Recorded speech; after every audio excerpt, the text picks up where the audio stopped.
ऐसा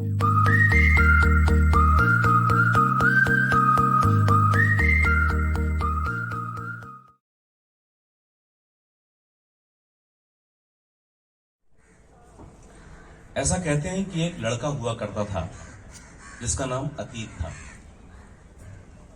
वो जब ट्रेन में बैठकर बहुत पहले छूट चुके अपने घर की तरफ जा रहा था तो उसका बार बार सो जाने का जी करता था। वो आंखें बंद करता और उसे लगता कि वो एक खाई के किनारे खड़ा है। कुछ ही देर में उस खाई में गिर जाने की इच्छा सा स्वाद उसके मुंह में आता। उसके होंठों के बगल से लार टपकने लगती। वो तुरंत अपनी आंखें खोल लेता। ट्रेन किसी छोटे स्टेशन पर रुकी हुई थी। उसके सामने जो बूढ़े सज्जन बैठे थे वो जा चुके थे। नए यात्रियों के आने का शोर चारों तरफ था। उसने फिर अपनी आंखें बंद कर ली। इस बार लार टपकने के ठीक पहले अपने मुंह पर हाथ फेरते हुए उसने अपनी आंखें खोली। वो खिड़की वाली सीट पर बैठा था और सामने वाली खिड़की पर उसे एक लड़की बैठी दिखी जो किताब पढ़ रही थी। उसके बगल में एक हरे रंग का बैग रखा हुआ था जिसमें से एक मोटी किताब झांक रही थी। उसकी इच्छा उस किताब को देखने की हुई जो वो लड़की इस वक्त पढ़ रही थी। उसने थोड़ा आगे बढ़कर देखने की कोशिश की पर किताब लड़की ने अपनी गोद में रखी हुई थी और अक्षर बहुत छोटे थे, इस वजह से वो पढ़ नहीं पाया। जो मोटी किताब उसके बैग में रखी हुई थी वो थी दोस्तोवस्की का क्राइम एंड पनिशमेंट, अपराध और दंड। पुल पार हो चुका था। ट्रेन की धड़धड़ाहट शांत हो गई थी। वो सोचने लगा कि उसे कितने कम लोग आजकल किताब हाथ में लिए हुए दिखते हैं। उसने स्वयं कब से कोई किताब नहीं पढ़ी। एक वक्त था जब उसके हाथों में किताब नहीं होती थी तो वो नंगा महसूस करता था। उसकी इच्छा हुई कि वो उस लड़की से बैग में रखी उसकी किताब मांगकर उसे सूंघ ले या वो अपराध और दंड के अपने सबसे पसंदीदा हिस्सों को एक बार फिर से पढ़े।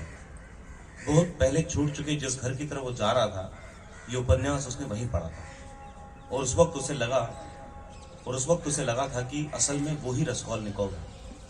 तभी सामने की सीट पर बैठी लड़की ने अपनी गोद में रखे उपन्यास को थोड़ा ऊपर उठाया और उसे उस उपन्यास का शीर्षक नजर आया। अनायास ही उसके मुंह से चित्रलेखा निकला। जी, लड़की ने आंखें किताब से निकालकर उसकी तरफ मुखातिब हुई। जिस तरह लड़की ने जी कहा, अतीत को लगा कि मानो उस लड़की का नाम चित्रलेखा है। आप चित्रलेखा पढ़ रही हैं? बेहद शर्मिंदा हुए अतीत ने पूछा। जी। किस हिस्से पर हैं आप?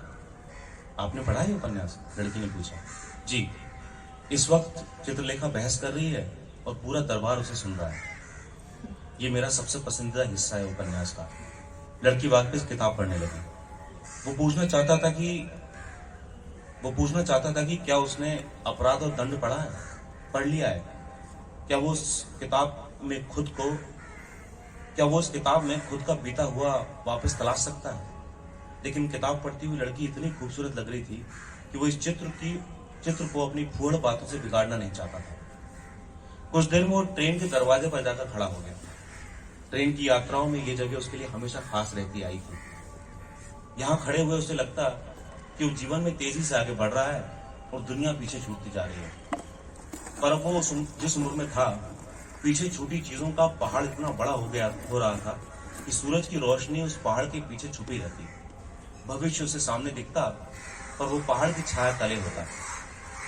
भविष्य को सूरज की रोशनी की जरूरत थी पर सूरज अतीत के पहाड़ के पीछे छिपा रहता। क्या बढ़ती उम्र के साथ हर आदमी का नाम अतीत हो जाता है? क्या आपके पास सिगरेट होगी? पीछे से आवाज आई। वो पलटा तो देखा चित्रलेखा खड़ी थी। आपको कैसे पता मैं सिगरेट पीता हूँ? अतीत ने पूछा। मैं ट्रेन के दरवाजों पर खड़े रहने वाले लड़कों को पहचानती हूँ। उसने इस जवाब की उम्मीद नहीं की थी। उसने चित्रलेखा के यहाँ आने की उम्मीद भी नहीं की थी। उसकी उम्मीदें होने वाली घटनाओं से कम ही रहती थी। उसने अपनी जेब से सिगरेट निकाल के उसे दे दी। अरे, इसमें तो एक ही सिगरेट है। जी, मैं सिगरेट छोड़ चुका हूँ।